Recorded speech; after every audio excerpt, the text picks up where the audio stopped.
बिस्मिल्लाहिर्रहमानिर्रहीम। अस्सलाम वालेकुम नाज़रीन, मैं हूं आपका मेज़बान खालिद शमील और आप देख रहे हैं मेरा यूट्यूब चैनल। नाज़रीन, पाकिस्तान मुस्लिम लीग नून जिस वक्त हुक्मरान जमात है पीडीएम का हिस्सा है और प्राइम मिनिस्टर पाकिस्तान मुस्लिम लीग नून से ताल्लुक़ रखते हैं, उसको 3 महाज पर नाकामियाँ हुई हैं, जिसके बाद अब जो है वो नई कानून साजी करने जा रहे हैं और एक आखिरी फैसला कुन जंग जो है वो अदलिया के अंदर लड़ने की तैयारी की जा रही है। इसमें अदलिया की तकसीम की कोशिश की गई और अब जो है कि वो एक लोअर जुडिशरी से लेकर सुप्रीम कोर्ट तक मुख्तलिफ मुकदमात को खोला जाएगा और वहाँ पर एक अच्छी खासी लड़ाई होगी, जिसके नतीजे में एक कोशिश की जाएगी कि इलेक्शन में किसी तौर के ऊपर ताख़ीर की जाए।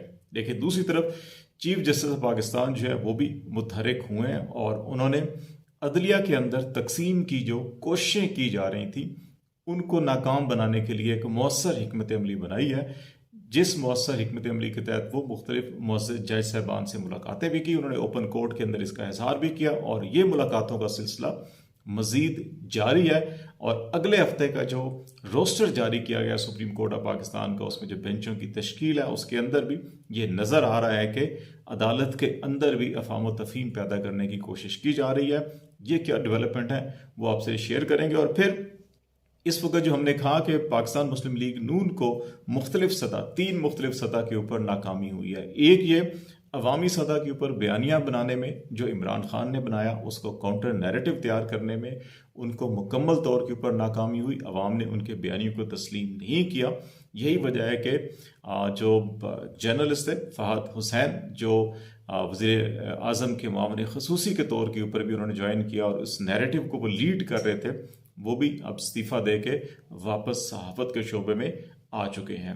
दूसरा जो मामला था वो इसको पार्लिमानी और जो कौमी सलामती का फोरम है उस पर जो है कि एक नैरेटिव अपना बिल्ड करना चाहते थे और ख़ास तौर के ऊपर जो 90 दिन के अंदर इलेक्शन के तनाजुर के अंदर जो सुप्रीम कोर्ट ऑफ पाकिस्तान का फैसला था उसमें भी पाकिस्तान मुस्लिम लीग नून को खातर खा कामयाबी नहीं हुई। अगरचे कौमी सलामती कमेटी के प्लेटफॉर्म से दहशतगर्दी के खिलाफ ऑपरेशन के हवाले से स्टेटमेंट जारी किया गया है, लेकिन सुप्रीम कोर्ट के हवाले से अदलिया के फैसले के हवाले से इसके ऊपर मुकम्मल खामोशी है और इस पर बहुत सारी बातें की जा रही हैं। हम इसमें ज़्यादा डिटेल में नहीं जाना चाहते, लेकिन सिर्फ इतना ज़रूर कहेंगे कि हुकूमत को 90 दिन के हवाले से जो सुप्रीम कोर्ट ऑफ पाकिस्तान का फैसला है, कौमी सलामती के फोरम से हुकूमत ये मोहर नहीं लगवा सकी कि इस फैसले की नफ़ी की जाए। यही वजह है कि अब मुख्तलिफ जजेस के बारे में और including chief justice of Pakistan, उनके खिलाफ जो है कि वो एक बड़ा भरपूर मीडिया कंपेन शुरू की गई है। इसी कंपेन के तनाजुर के अंदर कुछ खबरें इस किस्म की भी सामने आई हैं और इसमें कुछ हकीकत भी है कि अब वफाकी हुकूमत जो है वो 2 और जो है कवानीन के अंदर तरमीम करने के लिए कोशिश है और इस सिलसिले में वो अपने इत्तेहादी जमातों से भी मुशावरत की जा रही है। इसमें एक तो तौहीन अदालत का जो कानून है इसके अंदर तरमीम की जा रही है। आपको याद होगा वज़ीर आज़म नवाज शरीफ थे जब 97 में, उस वक्त भी उनको तौहीन अदालत का जब नोटिस दिया गया था तो जस्टिस सजाद अली शाह उस वक्त चीफ जस्टिस ऑफ पाकिस्तान थे। उस वक्त भी हुकूमत ने कानून जो तौहीन अदालत का है उसके अंदर तरमीम की थी।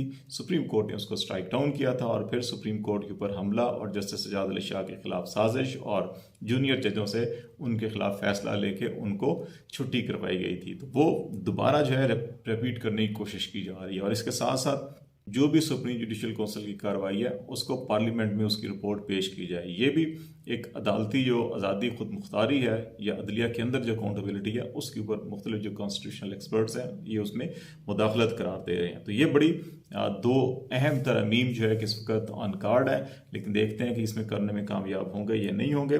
दूसरा जो मामला है वो अब इसमें भी कोई, जैसे हमने कहा कि चीफ जस्टिस पाकिस्तान जो है कि वो भी मौजूद जज साहबान से मुलाकातें कर रहे हैं। ओपन कोर्ट के अंदर भी उन्होंने कहा था कि जस्टिस काजी फायजीसा से उनकी मुलाकात हुई, सीनियर जजों से हुई। अभी जो इतलात हैं उसमें अगर आप रोस्टर देखें अगले हफ्ते का तो उसके अंदर भी जिस बेंच की खुद सरबराही करेंगे जस्टिस उमर अता बंदियाल साहब, उसके अंदर जस्टिस अतर मिनल्ला और जस्टिस यहिया अफरीदी शामिल है। ये दोनों वो जज साहिबान हैं जिन्होंने इख्तलाफी नोट लिखे थे।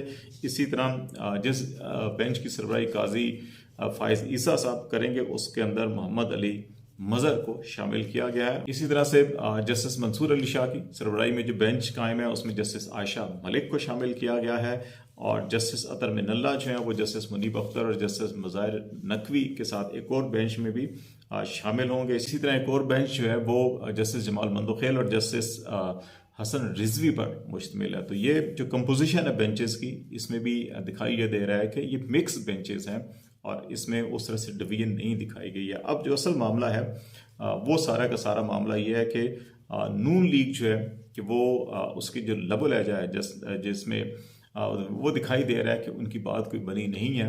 इलेक्शन की तरफ बम्बरे मजबूरी शायद उनको जाना पड़ेगा। यही वजह है कि दो चीज़ें बड़ी और अहम डेवलपमेंट हो रही हैं जो आपसे हम शेयर करना चाह रहे हैं।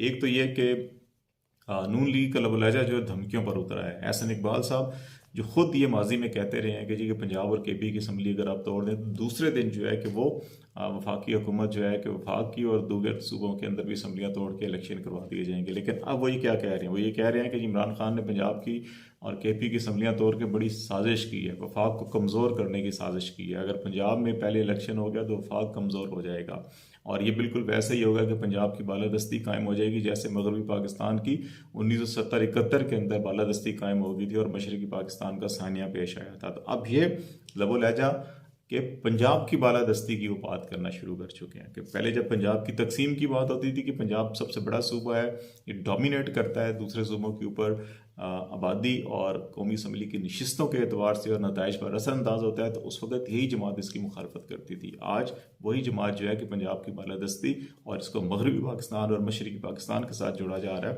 तो ये जो लबो लहजा है बता रहा है कि अब इनके हाथ में कुछ नहीं रहा। और दूसरा मामला अब जो है कि वो अगर बम्बरे मजबूरी इलेक्शन होते हैं और तमाम पार्टियों को, क्योंकि आसिफ अली जरदारी साहब जो है कि वो कोई दूसरा रास्ता निकालने की कोशिश कर रहे हैं कि अगर जल्द इलेक्शन हो जाते हैं पूरे मुल्क के अंदर भी, तो उस लिए भी अब एक और बड़ी खौफनाक प्लानिंग की जा रही है कि वो जो धांधली का एक बड़ा मेगा प्लान जो है तैयार किया जा रहा है। वो हल्का बंदियाँ तो शायद पहले वाली हों, लेकिन जो पोलिंग स्कीम है, जो तकर्री है वहाँ पे प्रिजाइडिंग अफसर्स की और बाकी इंतखाबी अमला, उसके अंदर बड़ी अभी हाई प्रोफाइल किस्म की तबादले जो निगरान हुकूमतों को पहले इलेक्शन कमीशन ऑफ पाकिस्तान ने इख्तियार दिया हुआ है और अब उसको चैलेंज भी किया गया अगरचे, लेकिन जो पोलिंग स्कीम है उसके अंदर कहा जाता है कि 60% रिजल्ट जो है बिफोर इलेक्शन तैयार कर लिए जाते हैं। तो उसके अंदर बड़ी कोशिश की जा रही है, लेकिन इसके ऊपर भी इस वक्त जो PTI या उसकी इत्तेहादी जमातें बड़ी गहरी नज़र है और वो इस सिलसिले में बड़ा अहम किरदार अदा कर रहे हैं। इस सारी सूरत हाल के अंदर जो है कि वो एक और मामला बड़ा अहम है कि वो इलेक्शन कमीशन ऑफ पाकिस्तान को जो मतलूबा फ़ंड्स हैं 21 अरब उसकी फरहमी का मामला है। तो सेक्रेटरी ख़जाना ने जिन्होंने 10 अप्रैल तक जिनको कहा गया था कि वो अपनी ये फ़ंड्स फराहम करें, वो 9 अप्रैल को छुट्टी पर चले गए बैरून मुल्क और 21 अप्रैल तक मुल्क से बाहर रहेंगे। और इस दौरान जो स्पेशल सेक्रेटरी हैं अवैस मंजूर सुमरा, उनको जो एडिशनल चार्ज दिया गया फाइनेंस मिनिस्ट्री का।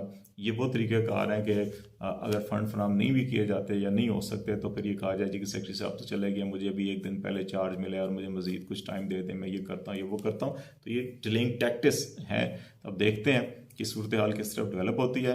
लेकिन इमरान खान साहब ने बड़ा वाज़ेह तौर के ऊपर 1 साल अपनी हुकूमत के ख़ात्मे के मुकम्मल पर जो कौम से खिताब किया, उसके अंदर खाया कि अगर इलेक्शन नहीं होते या अदलिया के अंदर तफरीक पैदा करने की कोशिश की जाती है या अदलिया के ऊपर हमला करने की कोशिश की जाती है किसी तौर के ऊपर भी हुकूमत की जानिब से, तो PTI भरपूर दिफा करेगी और PTI इस सिलसिले में सड़कों पर होगी। इससे supreme court bar, Lahore high court bar और दीगर बार एसोसिएशन ने भी इस अनाउंसमेंट की सपोर्ट की है। तो लेट्स सी, देखते हैं कि हालात किस तरफ चलते हैं, आपको अपडेट करते रहेंगे। फिलहाल खालिद शमील को इजाज़त दीजिए। अल्लाह हाफिज़।